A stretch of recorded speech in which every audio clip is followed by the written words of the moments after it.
나 외에는 다른 신들을 내게 두지 말라. 아멘. 십계명 강해 동안 제목은 윤리가 아니라 진리다라는 제목으로 계속 이어질 겁니다. 그래서 항상 제목은 똑같습니다. 그러니까 이 윤리가 아니라 진리다라는 이 제목의 결말 부분에 왜 이 제목을 했는지 말씀드릴 것입니다. 지난번 우리가 십계명 강의 첫 번째를 했는데요. 그 첫 번째 말씀의 요약을 좀 잠시 하도록 하겠습니다. 십계명은 하나님께서 주신 세 가지 선물 중에 하나였습니다.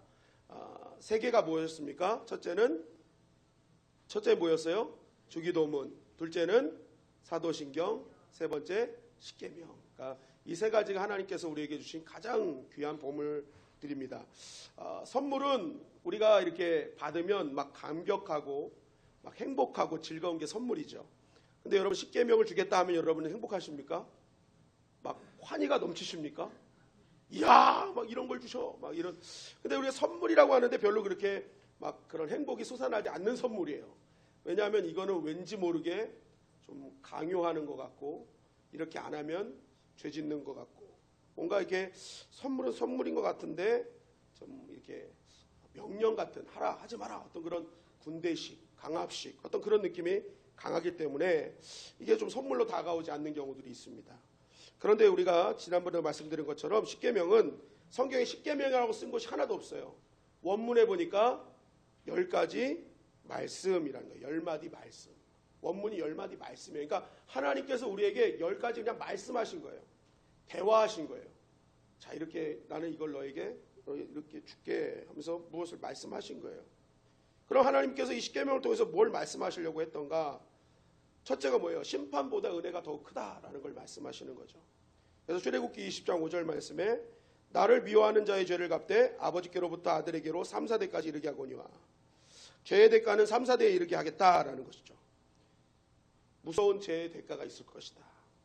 그런데 6절 말씀에 나를 사랑하고 내 계명을 지키는 자에게는 1000대까지 은혜를 베풀 것이다. 죄의 파급 효과는 3, 4대. 이거 굉장한 거건데요. 은혜의 효과는 1000대까지다. 그러니까 저주보다 심판보다 은혜가 압도한다라는 것이죠. 그러니까 하나님은 이렇게 우리에게 말씀하시는 거예요. 내가 너희들 십계명을 주는데 10가지 이거 주는데 이거 너희들에게 심판 때문에 주는 게 아니라 더 은혜 받기 위해서 더 복 받기 위해서 내가 너에게 이거 주는 거야 하면서 하나님 우리에게 그것을 말씀하고 있는 것입니다. 하나님께서 이렇게 주시는 이유가 무엇이었습니까? 지금 이스라엘 백성들이 들어가는 땅은 평탄한 땅이 아니죠. 언제나 유혹에 빠질 수 있는 땅입니다. 그러니까 하나님은 그곳에서 더 이상 죄의 세력에 빠지지 않고 승리할 수 있도록 하나님께서 우리에게 뭐예요? 승리하는 법을 말씀해 주시는 거예요. 그러니까 우리가 이 십계명을 읽을 때 특히 하나님 말씀을 읽을 때는요. 이 감추어진 하나님의 마음을 우리가 잘 읽을 수 있어야 되는 것입니다. 다시는 이방 땅의 노예가 되지 않고 죄의 종노릇하지 않기를 바라는 하나님의 마음. 그래서 예화로 들어드린 게 통금 시간이 있는 여자 처녀에 대한 그 아버지와의 갈등. 통금 시간만 보면 아버지와의 갈등이 있지만 그 통금 시간 안에 내 자녀를 보호하기 위한 아빠의 마음을 알게 되면 그 아빠와 갈등이 아니라 그 아빠를 사랑하게 되는 거예요. 이번에 노회에 참석했는데 이 러시아 연합교회가 있습니다. 우리 한국 노회는 선교하는 교회이기 때문에 그 탈북자 교회, 러시아 연합교회, 그러니까 구소련 교회, 뭐 카자흐스탄, 뭐 이렇게 하여튼 뭐 우즈베키스탄 막 이런 거기서 신학교를 해가지고 이렇게 목사가 된 분들, 한국에서 교회를 하면서 굉장히 부흥하시는 그런 러시아계 분들의 고려인 교회도 있고요. 그런 분들이 다 연합으로 오셨어요. 그런데 그분들이 이제 찬양을 하셔요. 아주 찬양도 정말 러시아 찬양은요. 그 은혜가 이로 표현할 수 없을 정도로 너무 은혜로워요.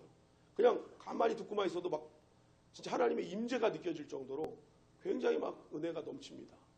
그런데 이분들이 찬양하면서 꼭 실수하는 게 이제 한국말을 좀 하고 싶으니까 이게 중간에 한국말을 넣어요. 그럼 찬양 딱 끝나면 잘했어 이래요. 잘했어.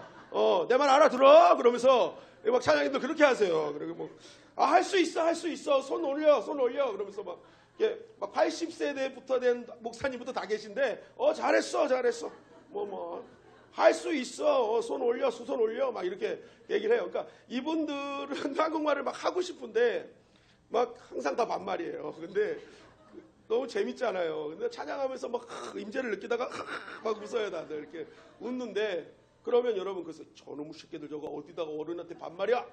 이런 게 아니라 그 마음을 읽어야 되잖아요. 그죠? 얼마나 호흡하고 싶고 얼마나 그냥 같이 하고 싶은 마음이 그 안에 묻어납니까?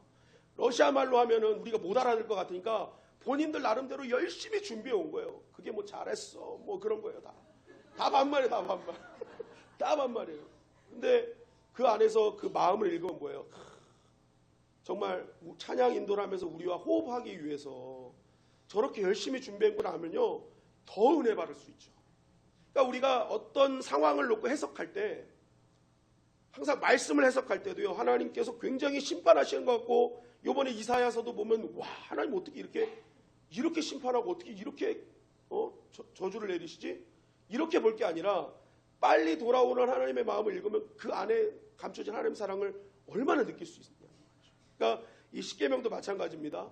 하지 마라 하라 이게 아니라 너희들 이것을 통해서 진짜 하나님의 백성으로 잘 서기를 원하는, 더 은혜를 받기를 원하는, 천대까지 은혜를 누리기 원하는, 저주보다 은혜가 더 큰 것을 말씀하고 계시다는 것입니다. 그러니까 우리가 십계명을 통해 더 은혜 받는 방법은 야 이거 어떻게 지키냐 이게 아니라 야 하나님께서 오늘도 나에게 은혜를 주시려고 하는구나 하면서 이것을 보면 더 큰 은혜와 내 삶 가운데 이 약속, 천대까지 은혜를 베푸겠다는 하나님의 약속이 그대로 이루어지는 역사를 경험할 수 있다는 것입니다. 그리고 또 뭐였습니까? 이 십계명은 하나님께서 친히 써주신 말씀이다. 성경은 총 66권으로 되어 있지만 그 모든 것은 하나님이 사람을 감동시켜서 사람의 손으로 써주신 거예요. 쓴 거예요. 그런데 유일하게 이 성경 안에서 하나님이 친필로 써주신 것이 뭐다? 십계명이다. 이 하나님께서는 출애굽기 32장 16절을 통해서 그 판은 하나님이 만드신 것이요 글자는 하나님이 쓰셔서 판에 새기신 것이라. 정확하게 뭐예요? 하나님께서 써주셨다는 거예요. 신명기 5장 22절에도 하반절에 보니까 그것을 두 돌판에 써서 내게 주셨느니라. 하나님이 친히 써주셨다. 그런데 이 친히 써주신 게 중요한 거잖아요. 그래서 편지도 친필로 써준 편지가 소중하지 컴퓨터로 찍어낸 고지서가 중요한 것이 아니잖아요. 친필 편지가 있는데 고지서를 막 몸에 품고 다니는 사람 이상한 사람인 거예요. 누군가 나를 너무나 사랑해서 써준 그 친필의 편지가 정말 중요하죠. 그런데 그것을 누구에게 친히 써주셨냐는 거예요. 출애굽기 20장 2절에 보니까 이렇게 말씀하고 있어요. 나는 너를 애굽 땅 종되었던 집에서 인도하여 낸 내 하나님 여호와니라. 나는 누구를요? 너를. 나는 너희들이 아니에요. 나는 너를. 그러니까 지금 하나님께서는 이 편지를 누구한테 쓰셨다는 거예요? 나에게 쓰신 거예요. 나에게. 이스라엘 백성 전체가 있지만 지금 각자 한 사람 한 사람에게 너에게 썼다는 거예요. 난 너에게 썼어. 한 사람을 지목하는 거예요. 한 사람씩. 난 너에게 썼다. 그런데 어떻게 쓴 거냐? 인도하여 냈다라는 말이에요. 인도하여 냈다.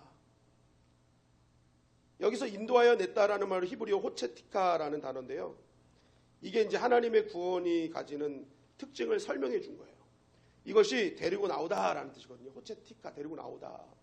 그런데 이 데리고 나오다라는 말의 핵심은요. 나 한 사람을 구원하시기 위해서 위험을 감수했다라는 거예요. 그러니까 예를 들어 물에 빠진 사람을 건질 때 튜브를 던져서 뺄 수 있고 밧줄을 던져서 뺄 수 있고 배로 타고 가서 뺄 수 있잖아요. 그런데 이것은 그런 어떤 도구를 한 게 아니라 직접 물에 들어가서 내 목숨을 걸고 건져왔다는 뜻이거든요. 그러니까 집에 불이 났을 때도 여러 가지 구할 수 있는 방법이 있지만 직접 그 불 속에 뛰어 들어가서 구원해낸 그러한 단어입니다. 그러니까 하나님께서는 죄의 종로를 타고 있는 이스라엘 백성을 애굽에서 목숨 건 치열한 전투를 통해서 데리고 나오셨다라는 거예요. 너를 그렇게 인도해냈다라는 거예요. 너 한 사람을 위해서. 너 한 사람을 그렇게 구원해냈어라는 거예요. 그런데 하나님이 그렇게 개인적으로 구원의 사건 너야 하면서 너 구원했어. 한 사람 한 사람을 구원해냈는데 그 구원, 그 정말 치열한 전투를 통해서 우리를 건져낸 나 한 사람 한 사람에게 또 개인적으로 편지를 보내셨다는 거예요. 그게 십계명이라는 것입니다. 그러니까 이 십계명은요, 다른 사람을 판단하는 기준으로 삼지 말라는 거죠. 내 개인적으로 주신 하나님의 편지다. 이거 생명 걸고 너에게 주는 거야. 너 이거 꼭 지켜야 돼. 그러니까 내가 신실하고 내 개인적으로 하나님께서 나에게 친히 써주신, 나에게 주신 그 하나님의 친필 편지임을 우리가 깨닫고 어떻게 해요? 그것을 소중하게 여겨야 돼. 내가 지켜나가는 게 중요하다. 그러니까 저 사람은 왜 지키지 않아? 이게 아니라는 거야. 그 사람들한테 관심 끄고 누가 지키든 안 지키든 저 사람 지키는 거 상관없어요. 내 개인적으로 주신 거기 때문에 내가 개인적으로 지켜나가야 된다는 거예요. 저 사람은 안 하니까 나도 안 해. 이게 아니라는 거죠. 하나님은 나 개인에게 주신 말씀이다라는 것입니다. 그리고 셋째는 이 십계명은 현재성을 내포하고 있죠. 그러니까 십계명은 처음에 1세대에 주신 말씀과 2세대에 주신 말씀 그대로 똑같아요. 그러면서 신명기 5장 3절은 이렇게 증거하고 있죠. 우리 다 같이 읽겠습니다. 시작. 이 언약은 여호와께서 우리 조상들과 세우신 것이 아니요 오늘 여기 살아있는 우리 곧 우리와 세우신 것이라. 자, 우리 조상들에게 준 것이 아니라 오늘 여기 살아있는 우리에게 주셨다. 이거 믿으셔야 되는 거예요. 그러니까 우리가 이 이 십계명을요 좀 이렇게 중요한 말씀이다 이렇게 취급하지 못한 이유가 옛날 구약 율법이다라고 생각하기 때문에. 그런데 이 말씀은요 그렇지 않은 거예요. 지금 살아있는 우리, 그죠? 그 시대에 살아있는 그들, 마찬가지로 하나님의 백성으로 살아가는 우리, 그러니까 이 40년이나 2세대들에게도 거기서 하나님의 백성으로 살아가는 너희들, 그거예요. 그러니까 지금 시대가 지냈지만 지금 이 시대를 살아가는 우리에게 주시는 말씀이라는 거예요. 현재형이죠, 현재형. 그러니까 이 율법 자체는요 죄를 깨닫게 하는 기능이죠. 그러니까 이 율법을 읽으면 읽을수록, 말씀을 읽으면 읽을수록 뭐예요? 우리에겐 구원자가 필요합니다 라고 되는 거죠. 난 죄인입니다. 그러니까 이 율법은 죄인들에게 주시는 거죠. 그죠? 근데 십계명은 죄의 자리에서 떠난 자들에게 주시는 거예요. 이게 차이입니다. 그러니까 죄의 자리에서 떠난 자들이 하나님의 사람답게 살아가는 말씀이다. 그리고 하나님의 자녀로 살아갈 수 있는 은혜를 주는 자유선언문이라는 거죠. 현재 믿음을 가지고 살아있는 우리들에게 주시는 하나님의 자유의 선언. 여러분, 자동차를 우리가 잘 타기 위해서는, 사고 나지 않기 위해서는 어떻게 해요? 제일 중요한 게 안전장치죠. 브레이크 점검을 제일 많이 해야 됩니다. 잘 설 수 있느냐 없느냐, 제동장치, 제어장치, 이걸 항상 점검해야 됩니다. 그래야 뭐예요? 우리가 살아나갈 수 있고 안전할 수 있죠. 마찬가지로 하나님의 백성으로 살아가는 우리, 최소한의 안전장치가 바로 십계명이라는 거예요. 너희들이 지금 살아갈 수 있는 힘, 죄의 세력에서 이길 수 있는 힘, 최소한의 안전장치가 뭐예요? 십계명이다. 이거 바라보면서 너희들이 설 때 서고 갈 때 가야 된다. 그것을 우리에게 지금 설명하고 있는 것입니다. 그리고 또 말씀드렸던 한 가지가 무엇입니까? 우리의 신분을 죄의 노예에서 하나님의 자녀로 신분을 격상시켜 주는 것이다. 그래서 창세기 1장부터 출애굽기 19장까지의 내용이 이 20장을 향한 전주곡이었어요. 하나님의 백성으로 태어난 우리가, 창조된 우리가 어떻게 죄의 백성이 됐고 죄의 노예로 어떻게 살아갔으며 어떻게 다시 하나님의 사람으로, 백성으로 구원을 받았냐라는 것이 창세기 1장부터 출애굽기 19장까지의 얘기예요. 말씀이에요. 그러면서 이제 그렇게 하나님의 백성된 너희들이 출애굽기 20장을 통해서 하나님의 자녀의 신분을 찾은 너희들이 이제 어떻게 살아갈 것이냐라는 종에서 자녀로서의 매뉴얼, 종의 신분으로 사는 것이 아니라 자녀로서 살아가는 매뉴얼을 주신 거예요. 죄의 노예로 400년 동안 살았던, 애굽의 노예로 400년 동안 살았던 종의 신분을, 자녀의 신분을 올려주시면서 하나님의 자녀답게 살아가는 방법이다라는 것입니다. 그러니까 십계명은 어떤 구원의 조건이 아니죠. 십계명은 여러분 꼭 아셔야 돼요. 구원의 조건이 아닙니다. 이미 이스라엘 백성들은 어린 양의 피로 구원을 받았어요. 그죠? 그 좌우문설주 어린 양의 피를 바르면서 죄와 사망과 저주가 패스 오버, 유월됐잖아요. 넘어갔잖아요. 그러니까 그걸로 구원을 받은 거예요. 그러니까 구원의 요소는 어린 양의 피예요. 십계명은 구원의 요소가 아니라 하나님의 백성처럼 그렇게 어린 양의 피로 구원받은 자들이 살아가는 매뉴얼이다라는 것이죠. 그러므로 여러분들이 이 십계명을 지키는 순간부터 뭐 어떻게 되는 거예요? 이제는 나는 하나님의 자녀임을 자연스럽게 선포하는 거예요. 그러니까 나는 하나님의 자녀입니다, 나는 백성입니다, 이게 말해서 되는 것이 아니라 이 십계명, 1계명부터 4계명까지 하나님 사랑, 5계명부터 10계명까지 이웃 사랑이라는 이 두 가지 전제 조건, 이것을 지켜나가면서 뭐예요? 나는 하나님의 자녀입니다를 이것을 통해서 증명해 내는 것입니다. 우리 주님의 영광교회 성도님들이 이 십계명을 지킴으로 난 하나님의 자녀임을 선포하는 자들이 되기를 주님의 이름으로 간절히 축원합니다. 그리고 네 번째, 이제 옳고 그름을 분별하는 기준이 된다는 것이죠. 이스라엘 백성들이 광야에서 잠시 머물 때 그 중앙에 딱 성막이 세워지고 그 중심에 뭐가 있습니까? 언약궤가 있어요. 그 안에 십계명이 있었어요. 그러니까 모든 이스라엘 백성들의 중심은 항상 십계명입니다. 중심이라는 것은 항상 모든 것의 기준이라는 거예요. 그러니까 이들이 일어나서 딱 보면은 그 중앙에 항상 하나님의 말씀이 있어요. 임재가 있어요. 그러니까 이들의 모든 삶의 중심, 기준이 하나님의 말씀으로 진행되는 것입니다. 그러니까 하나님께서 성막과 언약궤를 중앙에 두신 이유가 바로 그거죠. 너희 지금 무엇으로 기준 삼고 있냐? 에덴 동산의 첫 번째 죄는 하나님이 세우신 기준이 무너질 때 죄가 들어왔어요. 그러니까 하나님은 계속 기준을 주시는 거예요. 십계명 기준, 하나님 말씀. 그러니까 에덴 동산에는 하나님 말씀이 깨져버린 거거든요. 기준이 깨져버린 거거든요. 그러니까 하나님 친히 써주신 십계명을 기준으로 삼고 살아가는 자에게 뭐예요? 하나님께서는 천대까지 은혜를 베풀어 주신다는 거예요.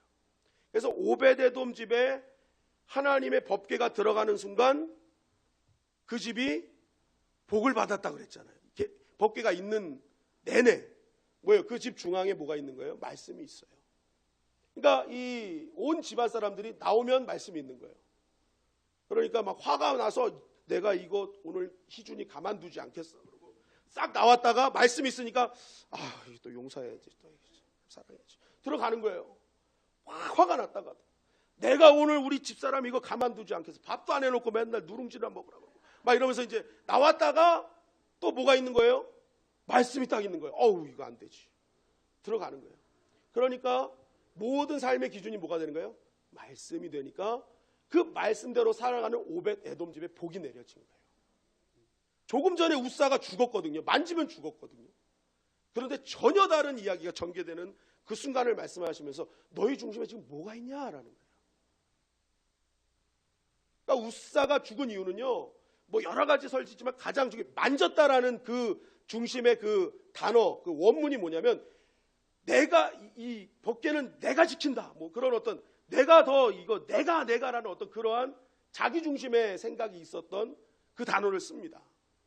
그러니까 지금 우사의 중심으로 사냐 너희가 말씀의 중심으로 사냐 이것을 대비시켜 버리는 거예요. 우사 사건과 오베데돔 사건은 그런 중심이 흐르고 있는 것입니다.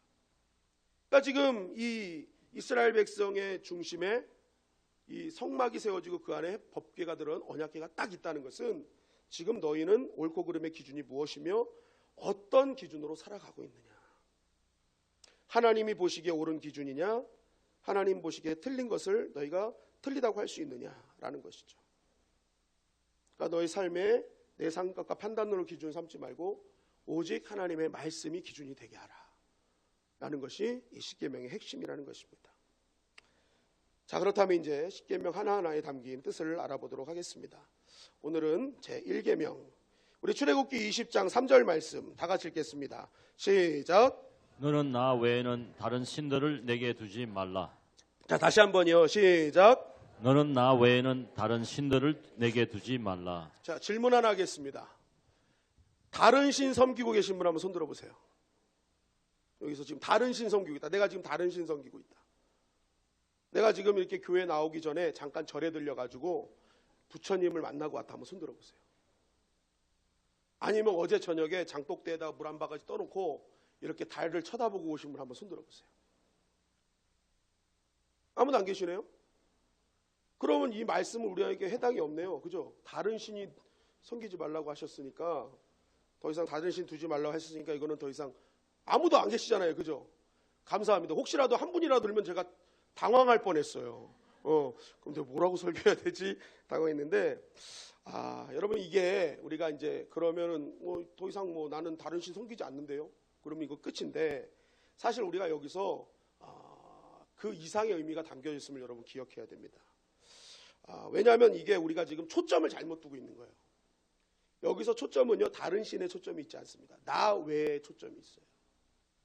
하나님께서 초점을 둔 것은 나 외예요. 나 외. 이 나 외가 무슨 뜻이냐면요, 히브리어는 알파니힐이라는 뜻인데, 알은 영어로 비포, 뭐뭐 앞에라는 뜻이고, 파니힐은 얼굴이라는 뜻입니다. 그러니까 너와 내 얼굴 앞에 다른 신들이 있게 하면 안 된다.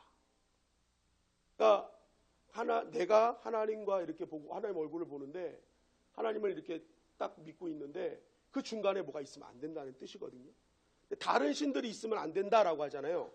그럼 나는 여태까지 불교 가서 불공도 안 드리고 왔는데 다른 신 없지 않습니까? 라고 하는데, 여기 다른 이라는 뜻이요, 히브리어로 아헤르라는 단어로요, 이상한 헛된이라는 뜻입니다. 이상한 헛된. 그러니까 이게 뭐예요? 겉보기에는 능력과 권능이 충만한 것처럼 보여지는 것, 그러나 헛된 것, 그렇지 않은 것, 그것처럼 보이면서 우리를 속이는 것들. 그러니까 다른 신이 우리가 알고 있는 어떤 신적인 존재가 아니라는 거예요. 헛된 것들이라는 거예요. 그러니까 하나님처럼 세 보이고 그것이 의지하면 뭔가 될 것 같은 것들, 속이는 것들, 그러나 아무것도 없는 것들. 하나님과 나 사이에 그런 것들이 있으면 안 된다는 거예요. 그런 거 많이 있죠. 우리는 건강이 있고 재물이 있고 인기도 있고 권력이 있고, 어떤 분들은 아파트 평수가 있고, 나 자랑하는 게 나 몇 평이야, 우리 자녀 몇 평 샀어, 이런 거. 그러니까 하나님은 그런 거 두지 말라는 거예요. 제가 다음 주에 말씀드리겠지만, 이 다른 것들을 내가 섬기고 있느냐 아닌가에는 평가 기준이 좀 있어요. 그걸 딱 얘기하면은 내가 지금 그런 상태구나라는 것을 그냥 간접적으로 평가할 수 있는 기준들이 있거든요. 그걸 다음 주에 말씀드릴 건데, 어쨌든 지금 그런 것들 두지 말라는 것이죠. 왜냐하면 지금 이스라엘 백성들이 들어갈 땅은요, 이제 세속적인 땅이에요. 광야는 하나님만 볼 수 있는 곳이거든요. 아무것도 없으니까. 그러니까 광야에서의 훈련은 뭐예요? 하나님만 바라보는 훈련이에요. 그런데 이제 가나안 땅으로 들어가자마자 거긴 농경사회고 어마어마한 세상적인 것들이 즐비하게 있는 곳입니다. 언제든지 하나님과 사이에 무엇인지 끼어들 수 있어요. 그러니까 하나님이 이것을 얘기하는 거예요. 너와 내 사이에 절대 다른 게 있으면 안 된다. 사도행전 27장에 보면은 바울을 로마로 후송할 때 일어난 사건이 나옵니다. 그 사건이 무엇입니까? 바울이 탄 배에 유라굴로, 북동풍이 불어서 거의 침몰할 상황까지 놓여진 사건에 대해서 말씀하고 있는 것을 봅니다. 그 유라굴로는 북동풍이라서 그 바울이 갔던 그 시기에 항상 부는 바람이에요. 그래서 바울은요, 이 배를 타고 선교를 많이 다녔기 때문에 이 시기가 진짜 위험한 시기인데 알고 있었어요. 그래서 지금 위험한 시기니까 우리 가지 말자 했어요. 그런데 이 배의 선장과 선주는 아니다, 가야 된다 라고 얘기를 했죠. 그러니까 사람들이 이 선교사인 바울의 말보다는 그래도 항해 기술이 뛰어난 선장과 선주의 말을 더 믿은 것입니다. 그런데 이 선장과 선주들은 그 사람들을 빨리 이동시켜주기보다는 그 시기에는 배들이 잘 안 움직였습니다. 그래서 곡물을 잘 못 실었어요, 로마로. 그러니까 그 시기에 곡물을 많이 실어다 주는 배에게 배가 부서지면 배값도 지불하고 곡물값도 그 이전보다 몇 배를 더 지불해주는 정책을 폈습니다. 그러니까 많은 배들이 위험을 감수하고도 그 시기에 북동풍, 유라굴로 굉장히 위험한 바람인데 그거를 무릅쓰고라도 로마로 갔던 것이죠. 결국 이 욕심으로 인해서 북동풍을 맞게 되고 이제 모든 사람들이 죽을 거라고 생각하는 그때에 바울이 이렇게 얘기합니다. 사도행전 27장 22절 말씀입니다. 다 같이 읽겠습니다. 시작.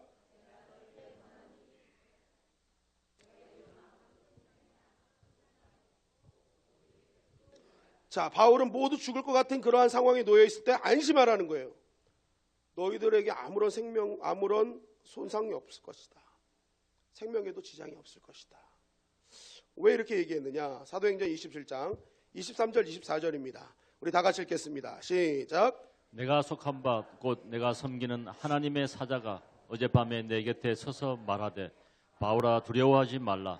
내가 가이사 앞에 서야 하겠고 또 하나님께서 너와 함께 항의하는 자를 다 내게 주셨다 하였으니. 자, 이 말씀을 통해서 모두가 죽었다고 생각하는 사람과 바울 한 사람의 극심한 차이가 일어난 이유가 딱 하나입니다.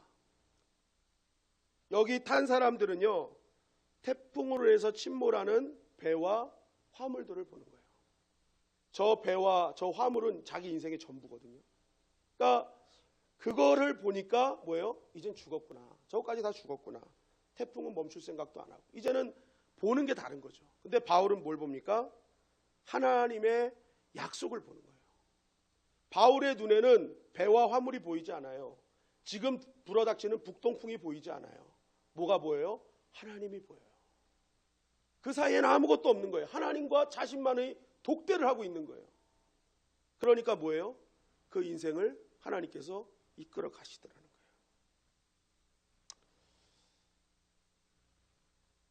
제가 지금 이제 생각지도 않게 교회를 책임지고 하고 있는데, 지금 이게 지나온 몇 개월이요. 사실은 제가 항상 마음이 착해서 웃고 있어 그렇지 매일매일이 유라굴로예요. 매일매일이 유라굴로예요.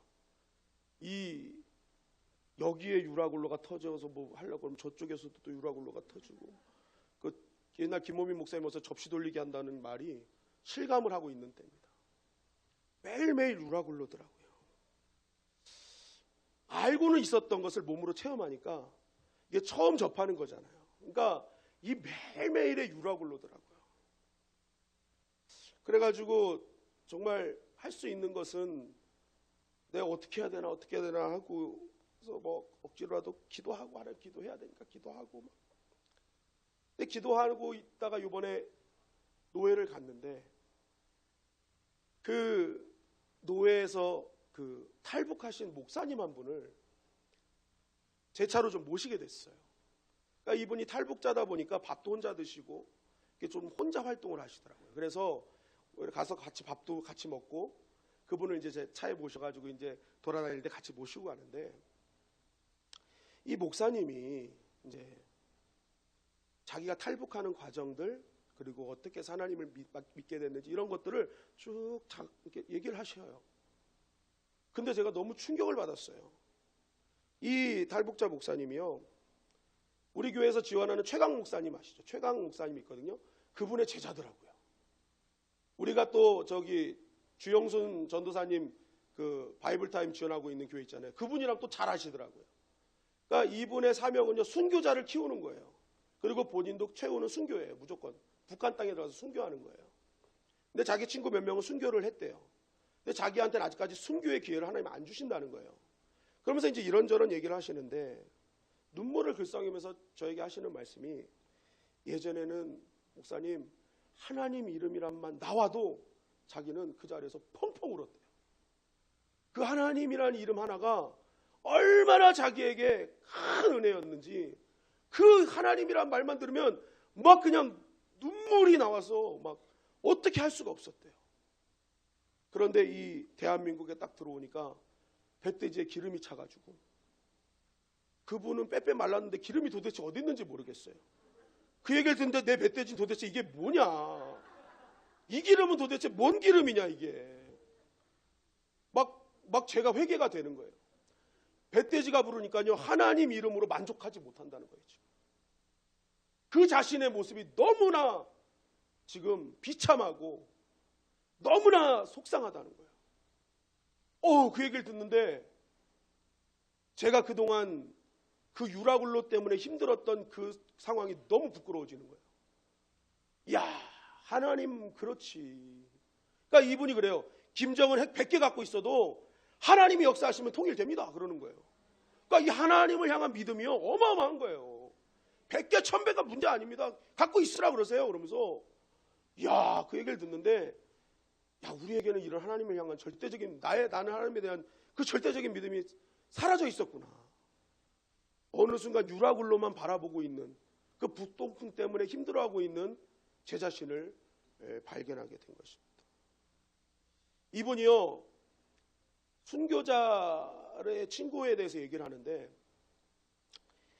그 북한에서의 탈북을 할 때 그 희망이 뭔지 아냐면 대한민국에 가면 마음껏 신앙의 자유를 누릴 수 있다는 거. 그게 너무너무 기대되고 너무너무 정말 생각만 하면 행복해가지고 그거 갖고 탈북한대요. 믿음의 사람들. 그래가지고 딱 탈북을 했는데 한국에 돌아와서 놀래버렸대요. 대한민국에 그렇게 신앙의 자유가 있는데 아무도 기도하지 않고 아무도 예배드리지 않고 믿는다 하면서도 너무나 기도하지 않는 이 현실을 바라보면서 그 친구가 아유, 야, 한국에 더 이상 배울 게 없다. 그러니 그냥 북한으로 다시 들어가셨대요. 나 그냥 거기서 죽을란다. 그냥 거기서 그냥 들어갔대요. 들어갔는데 이제 연락이 안 된대요. 순교하신 거예요. 근데 얘기하시는데 그 순교지가 평성시예요. 여러분, 평성시가 어딘 줄 아세요? 우리 OK 사역부에서 통일이 되면 거기서 사역을 하려고 했던 그 지역이 평성시입니다. 이 탈북자 목사님이 얘기하십니다. 그 사람이 들어가서 그 평성시에 지하교회를 많이 만들어 놨대요. 제가 그 얘기를 듣고요, 2번 놀랐어요. 첫째, OK 사역부 기도를 하나님 듣고 계시는구나. 야, 여기서 평성시를 위해서 기도하는데 벌써 이미 하나님은 순교자의 피를 그곳에 뿌리고 계셨어요. 그래서 그곳에 하나님의 사람들을 막 만들어 놓고 계셨어요. 그리고 2번째, 북한에 있는 성도들의 신앙은 어마어마하구나. 그들 사이에는 아무것도 없구나. 하나님과의 독대하는 신앙이. 그걸 들으면서 제가 힘을 얻고 다시 한번 하나님만 바라봐야겠다는 생각을 가지고 이번 노예에 하나님이 이번 노예에 가시게 한 이유는 그분 만나라고 하나님 날 보내셨구나. 유라굴로에 무너지지 말고 너가 이제부터 해야 될 일은 그 넘어 계시는 하나님과 독대해라. 그 하나님이 너의 인생, 너의 교회, 너의 모든 것들을 책임져 주실 것이다. 결국 하나님이 오늘 나 외에는, 너와 나 사이에는 헛된 것 있게 하지 말아라는 거예요. 여러분, 우리에게는 누구나 유라굴로가 있잖아요. 누구나 북동풍이 옵니다. 안 오는 사람 없어요. 그때 우리에게 필요한 건 뭐예요? 내 사이에 북동풍 두지 말라는 거예요. 내 사이에 이거 전부일 것 같은 배와 화물, 이거 전부 아니라는 거예요. 진짜 너의 인생을 책임질 분은 누구다? 하나님이다. 그러니까 그 하나님 바라보라는 거예요. 너와 내 얼굴 앞에 다른 것 있게 하지 말아라. 여러분, 이사야서 55장 8절 9절은 이렇게 증거하고 있습니다. 다 같이 읽겠습니다. 시작. 이는 내 생각이 너희의 생각과 다르며 내 길은 너희의 길과 다름이니라. 여호와의 말씀이니라. 이는 하늘이 땅보다 높음같이 내 길은 너희의 길보다 높으며 내 생각은 너희의 생각보다 높음이니라. 자, 믿음이라는 것이 뭐예요? 결국 하나님의 생각으로 살아가는 것. 그러니까 그 어떤 잡생각하지 말고 하나님의 생각으로 살아가는 게 믿음이라는 거예요. 근데 하나님의 생각으로 살아가지 않는 자는 어떤 사람이냐? 바로 그 앞에 절이 이렇게 증거하고 있어요. 이사야서 55장 7절 말씀입니다. 다 같이 읽겠습니다. 시작. 악인은 그의 길을, 불의한 자는 그의 생각을 버리고 여호와께로 돌아오라. 그리하면 그가 긍휼히 여기시리라. 우리 하나님께로 돌아오라. 그가 너그럽게 용서하시리라. 자, 우리가 하나님의 생각으로 하나님의 뜻을 가지고 살아가는 게 하나님의 사람인데 왜 그렇게 못 살아가냐는 거예요. 내 생각이 있기 때문에 그래요. 그의 생각, 내 생각이죠. 그걸 버리지 못하기 때문에 그렇다는 거예요. 그러니까 하나님과 나 사이에 하나님의 생각이 아닌 내 생각이 가로막고 있는 거예요. 그런데 저 충격적인 말씀은 뭐예요? 그러한 자가 악인이고 그러한 자가 불의한 자래요. 저는 악한 일을 해야 악인이고 불의한 일을 해야 불의한 자인 줄 알았어요. 그런데 하나님 오늘 말씀하세요.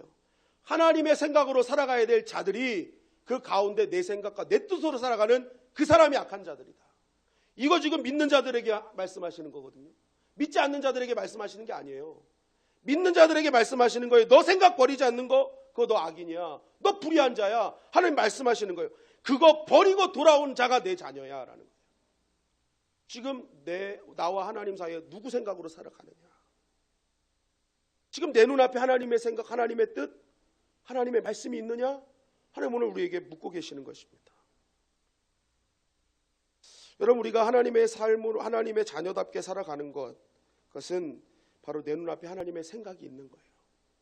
내 눈앞에 하나님의 뜻을 두고 살아가는 것입니다. 그러한 자가 진정한 하나님의 사람이고 하나님의 백성인 것이죠. 여러분, 이 1계명을 제가 좀 쉽게 풀이를 좀 해갖고 왔습니다. 5가지인데요. 우리 한 가지씩 한번 읽어볼까요? 1번 시작. 하나님 외에 지금 당장 없으면 죽을 것 같은 것은 없는가? 2번 하나님 외에 삶 속에서 문제 해결의 도구로 삼고 있는 것은 없는가? 3번 하나님 외에 행복한 삶을 보장하고 있다고 여기는 것은 없는가? 4번 하나님보다 더 사랑하는 것이 있는가? 5번 하나님의 말씀보다 더 확실한 진리라고 믿는 것이 있는가? 아마 나 외에 다른 신들을 내게 잊지 마라라는 말을 현대어로 풀면은 아마 이럴 것입니다. 지금 당장 하나님의 없으면 죽을 것 같은 것을 갖고 있는 분, 이거 없어 하나님 없어도 괜찮지만 이거 없으면 안 돼. 그게 벌써 1계명을 어기고 있는 것이죠. 하나님 외에 다른 문제 해결 도구를 더 찾고 있는 거, 그거 역시 1계명을 어기는 거예요. 하나님 없어도 이것이 나에게 행복을 보장하고 있어. 하나님보다 더 사랑하고 있고 말씀보다 더 확실한 진리로 여기고 있는 거. 아마 현대어로 풀면은 이것이 맞지 않을까 생각을 합니다. 여러분, 병에 걸리면 여러분은 약을 랜덤으로 먹습니까? 아무거나 막 드세요? 막 아니면 이것저것 집에 있는 거 섞어서 드세요? 막 조제해가지고? 네? 그렇지 않죠. 약사가 처방한 약만 먹습니다. 정해준 약만 먹어야 됩니다. 그래야 삽니다. 회복되죠. 오늘 하나님 말씀하시죠. 영원히 살고 삶이 회복되려면 이 약만 먹어야 된다는 거예요. 너와 내 앞에 다른 거 있으면 안 된다. 그 약이라는 거예요. 그거 어기면 뭐예요? 그거 독약이야 라는 것이죠. 할 것 같지만 살지 않는 거야. 죽는 거야.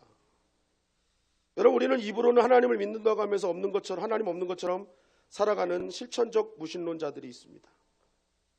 우리 하나님은 유일한 하나님이라고 하면서도 다른 것 의지하는 실천적 다신론자들도 있습니다.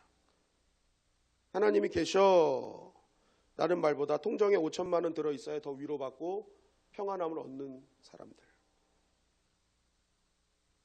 나는 지금 무엇으로부터 위로받고 있는가? 무엇으로부터 평안한가? 사울왕은 실천적 다신론자죠. 하나님 계셔 했지만 그는 다른 걸로 인기, 사람 이런 것들을 더 의지했죠. 실천적 다신론자입니다. 사울왕은 골리앗이 나타날 때 하나님을 두기보다는 골리앗을 앞에 두고 골리앗은 이것을 갖고 있고 저것을 갖고 있고 이것을 갖고 있고 골리앗만 생각하는 거예요. 그러니까 뭐예요? 골리앗이 두려워지는 것입니다. 하나님은 계시다고 하면서 골리앗을 중앙에 둬요. 그러니까 문제가 해결이 안 돼요. 그런데 다윗은 다릅니다. 골리앗이 있지만 하나님을 봅니다. 그러니까 골리앗이 문제되지 않아요. 이런 사람들을 실천적 유일신론자라고 하는 것입니다. 우리는 어떠한 그룹에 속해 있습니까? 하나님은 오늘도 어떤 자들에게 하나님이 역사하시느냐? 바로 실천적 유일신론자들. 골리앗이 있어도 유라굴로가 있어도 여전히 하나님과 독대하며 하나님만 바라보는 나 외에 다른 신들을 있게 하지 아니하는 그러한 자를 통해서 하나님은 오늘도 하나님 되심을 증거하시고 역사해 주시는 것입니다. 지금 여러분 눈앞에는 무엇이 보이십니까? 지금 내 눈앞에 가장 먼저 유라굴로와 골리앗이 나타날 때 가장 먼저 보이는 것은 무엇입니까? 다음 시간에는 내 눈앞에 과연 나는 하나님을 두는 인생인가 아닌가를 점검하고 또 1계명이 갖고 있는 또 다른 의미가 무엇인지를 좀 더 나누기를 원합니다. 여러분, 이 남은 기간 동안 여러분들 인생에 다가오는 유라굴로, 여러분들 인생에 다가오는 골리앗과 같은 문제들 앞에 하나님께서는 그거 보지 말고 오늘도 살아계신 하나님만 독대하기를 원하십니다. 여러분, 독대함으로 말미암아 승리하는 저와 여러분들이 되시기를 주님의 이름으로 간절히 축원합니다.